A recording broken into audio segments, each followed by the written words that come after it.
안녕하세요. 오늘 저희가 아주 깊이 파고들어 볼 자료는요. 바로 이후경 박사의 보고서 우울장애의 정밀 정신의학적 전환과 증상 철학적 통합입니다. 네. 수십 년 동안 정신의학이 뭐랄까 수천 가지 다른 자물쇠에 맞는 단 하나의 열쇠만 찾으려고 애써온 느낌이었잖아요. 맞습니다. 결과도 싹 좋지 않았죠. 그렇죠. 그런데 이 보고서는 우리가 마침내 그 자물쇠들을 하나하나 지도로 그리기 시작했다. 이렇게 말하고 있습니다. 바로 그 지도를 따라가 보는 게 오늘 저희의 임무라고 할 수 있겠네요. 네. 뇌의 배선도를 들여다보는 최첨단 기술과 그 기계 속 영혼의 목소리를 듣는 깊은 지혜가 어떻게 만나는지 그 혁명의 최전선으로 여러분을 안내하겠습니다. 맞습니다. 오늘 이야기는 결국 기술, 그러니까 테크네와 지혜, 소피아가 손을 잡았다는 거고요. 아, 기술과 지혜요. 네, 이걸로 우울증 치료에 완전히 새로운 판을 짜고 있다는 바로 그 시작점에 대한 이야기가 되는 거죠. 과거에는 우울증을 그냥 하나의 덩어리로 봤지만 2020년 현재는 이걸 수백 가지 다른 생물학적 원인이 얽힌 훨씬 더 복잡한 걸로 보는 거군요. 그렇죠. 신경회로의 기능적 불균형 상태로 봅니다. 더 이상 뭉뚱그려서 진단하지 않겠다는 그런 선언인 셈입니다. 자, 그럼 그 지도의 첫 번째 부분부터 한번 풀어보죠. 바로 정밀 정신의학이라는 개념인데요. 네. 스탠퍼드 대학에서 뇌 스캔만으로 우울증을 무려 6가지 유형, 그러니까 바이오 타입으로 나눴다고 하는데 아니 이게 대체 어떻게 가능한 건가요? 뇌 사진만 보고 마음 상태를 읽는다는 게 좀 공상과학처럼 들리거든요. 그렇죠. 그 공상과학이 현실이 된 겁니다. 리앤 윌리엄스 박사가 이끈 연구인데요. 기능적 MRI, fMRI라고 하죠. 아, fMRI. 네, 이걸로 뇌가 활동할 때 어디에 불이 들어오는지 그 패턴을 분석한 겁니다. 그 첫 번째 유형이 인지과활성형이에요. 인지과활성형이요. 네, 이름 그대로 인지조절 회로가 과열된 상태죠. 아, 그거 혹시 새벽 3시에 침대에 누워서 내가 살면서 했던 모든 실수를 막 되감기하는 소위 이불킥하는 그런 뇌의 상태인가요? 머릿속에서 생각이 멈추질 않는 거예요. 와, 정확합니다. 바로 그 뇌를 꺼버릴 수 없는 느낌이죠. 이 유형은 감정 조절이 어렵고 즐거움을 전혀 못 느끼는데요. 흥미로운 점은 네. 특정 항우울제인 벨라팍신에 놀라울 정도로 잘 반응한다는 게 밝혀졌어요. 아, 정말요? 네, 이 뇌회로의 과열을 시켜주는데 특효약인 셈입니다. 와, 특정 약이 특정 뇌 상태에 딱 들어맞는다는 거네요. 그럼 다른 유형은 어떤가요? 두 번째는 문제 해결 고연결성형입니다. 이분들은 만성적인 걱정꾼이죠. 아, 그런데 뇌를 찍어보면 좀 역설적이에요. 문제 해결과 관련된 영역들이 아주 강하게 연결되어 있거든요. 마치 모든 단서를 쥐고 있는 명탐정이 사건 파일만 계속 다시 읽으면서 정작 해결을 못하고 있는 상태랄까요? 단서는 다 있는데 길을 못 찾는 탐정이라니 비유가 정말 와닿네요. 그럼 이 탐정한테는 뭐가 필요한가요? 약보다는 길을 알려줄 가이드가 필요합니다. 그래서 이 유형은 약물보다 상담치료, 특히 인지행동치료, CBT가 가장 효과적이에요. 아, 반면에 세 번째, 주의력 저활성형은 정반대입니다. 주의력 회로 활동이 뚝 떨어져서 머리에 안개가 낀 듯한 브레인 포그를 겪죠. 머리가 멍한 느낌이요? 네, 이런 분들에게 바로 상담을 시작하면 뭐랄까 밑빠진 독에 물 붓기입니다. 뇌라는 하드웨어가 정보를 처리할 준비가 안 됐으니까요. 아, 일단 약물로 뇌를 좀 깨워줘야 대화가 시작될 수 있습니다. 치료의 순서랑 방법이 뇌의 하드웨어 상태에 따라서 완전히 달라지는 거군요. 정말 개인 맞춤형이네요. 그렇죠. 네 번째는 인지 바이오 타입인데 실행 기능이 떨어져 있고 표준 약물에는 잘 반응하지 않아요. 이럴 땐 RTMS, 경두계 자기자극술이 효과적입니다. RTMS요? 네, 뇌 특정 부분에 자기장 펄스를 줘서 꺼져 있는 회로를 재부팅해주는 일종의 물리적인 점프 스타트라고 생각하시면 쉽습니다. 오. 그리고 다섯 번째는 정서 민감형. 타인 감정에 편도체가 너무 과민 반응해서 대인관계 스트레스에 특히 취약하고요. 잠시만요. 그럼 마지막 6번째는 뭔가요? 혹시 저희가 아직 모르는 미지의 영역도 있는 건가요? 바로 그겁니다. 여섯 번째가 신경 정상형이에요. 환자는 너무나 고통스럽다고 호소하는데 뇌 영상은 완벽하게 정상으로 나오는 경우죠. 잠깐만요. 그건 정말 충격적인데요. 뇌 스캔이 정상인데도 깊은 우울을 느낄 수 있다고요? 네, 이건 우리가 가진 지도가 아직 대륙의 해안선만 그려놓은 수준이라는 뜻 아닌가요? 정확한 지적입니다.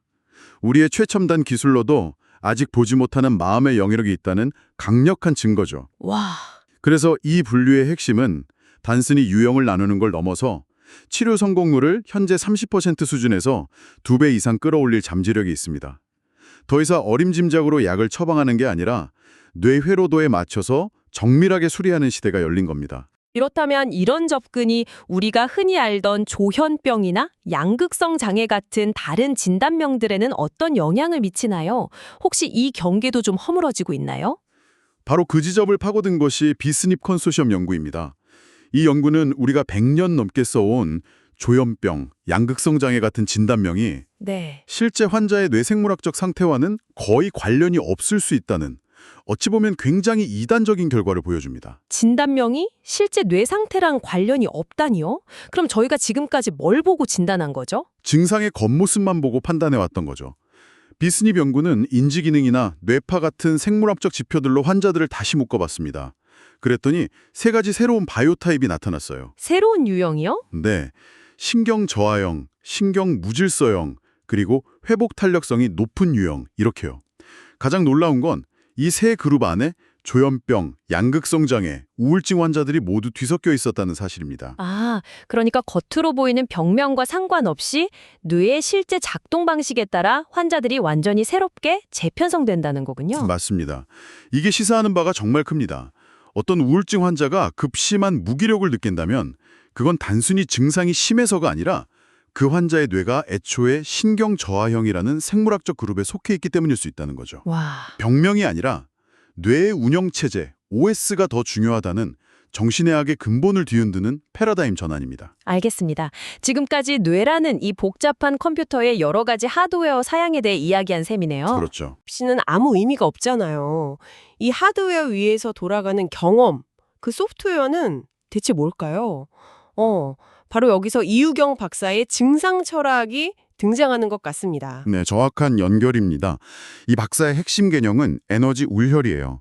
보통 우울증을 에너지가 없는 상태, 방전된 배터리라고 생각하기 쉽잖아요. 네, 그렇죠. 방전됐다고 하죠. 근데 이 박사는 정반대로 봅니다. 에너지가 없는 게 아니라 너무 큰 스트레스나 상처 때문에 흐르지 못하고 한 곳에 꽉 막혀버린 교통체증 상태라는 거죠. 에너지의 교통체증이요? 흥미롭네요. 보고서에서 스트레스와 상처를 구분하던데 그건 어떤 차이가 있나요? 진행 중인 부정적 감정이랑 굳어버린 부정적 감정이라고요. 스트레스는 지금 내 앞을 막고 있는 차와 같아요. 잘 해결해서 뚫고 나가면 성취감이 되지만 해결 못하고 갇혀있으면 불안과 초조함이 되죠. 네. 반면 상처는 과거에 있었던 큰 사고의 잔해 같은 겁니다. 이 잔해를 잘 치우고 교훈을 얻으면 그 자리에 더 멋진 건물을 지을 수 있지만, 즉 성숙하는 거죠. 하지만 치우지 못하고 계속 쌓아두면 어떻게 될까요?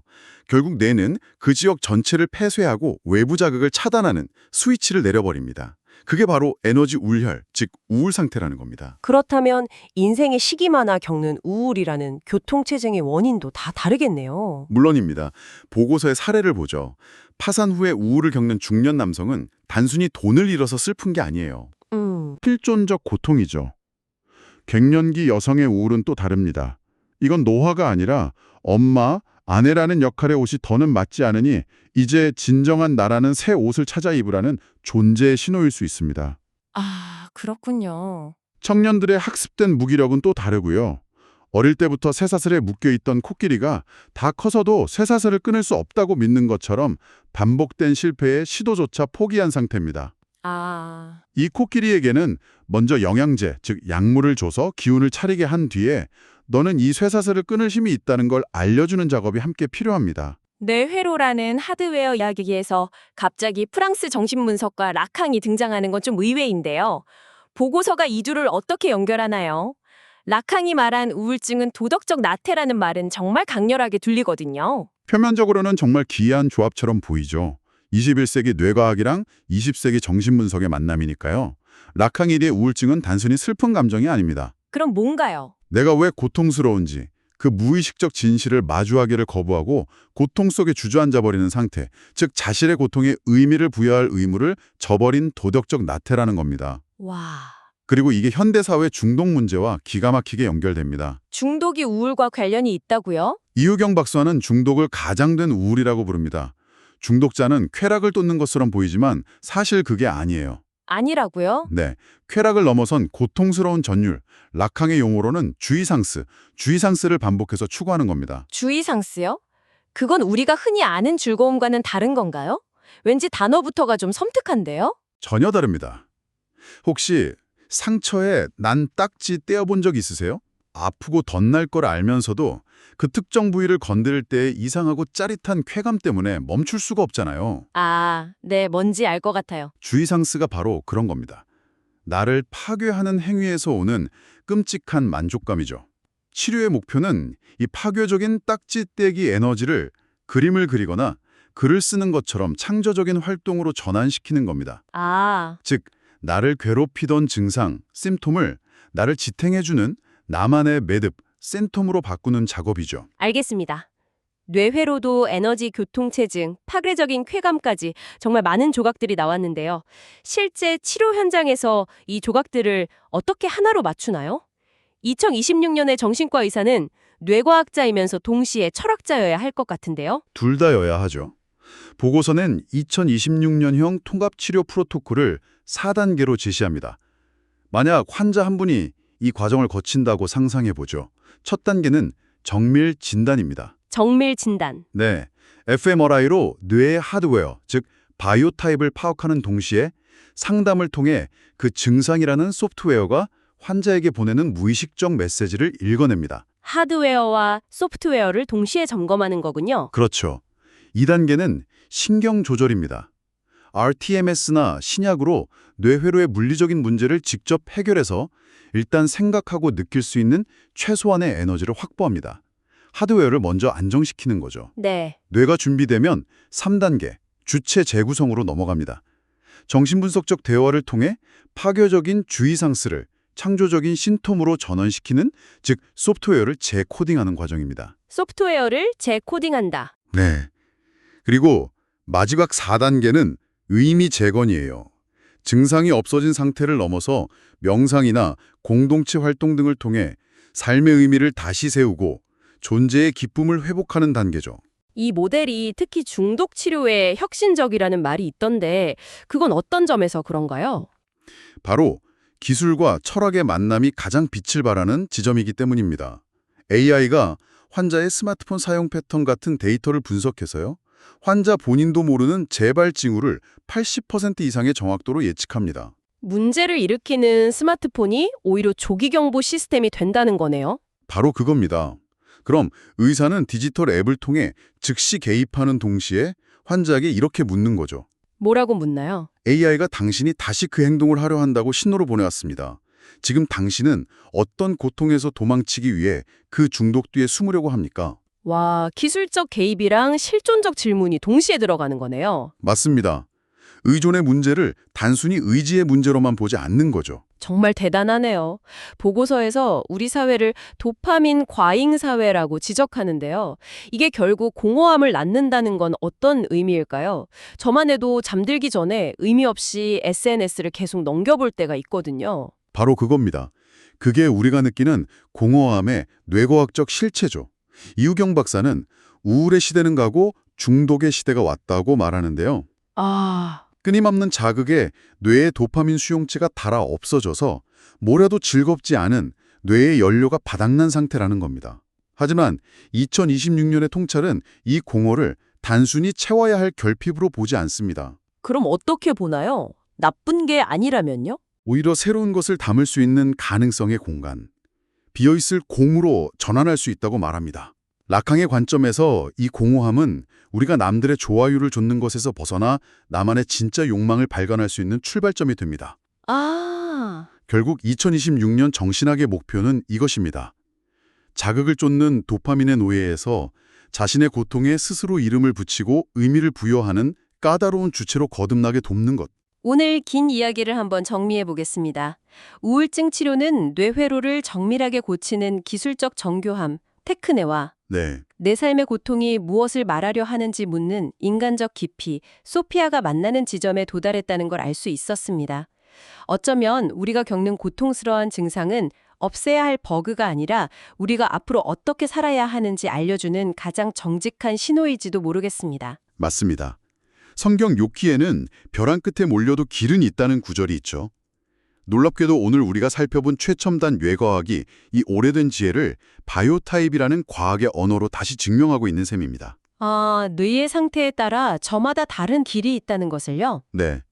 이제 우리는 우울을 그저 두려워하기보다 그 신호 너머 있는 존재의 신비를 마주할 준비가 되었다고 말할 수 있을 겁니다. 오늘 자료는 궁하면 변하고 변하면 통한다는 주역의 지혜도 언급합니다.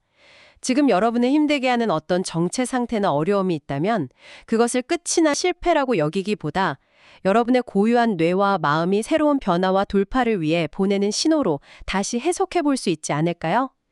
지금 그 신호는 당신에게 무엇을 말하고 있나요? 스스로에게 던져볼 만한 질문인 것 같습니다.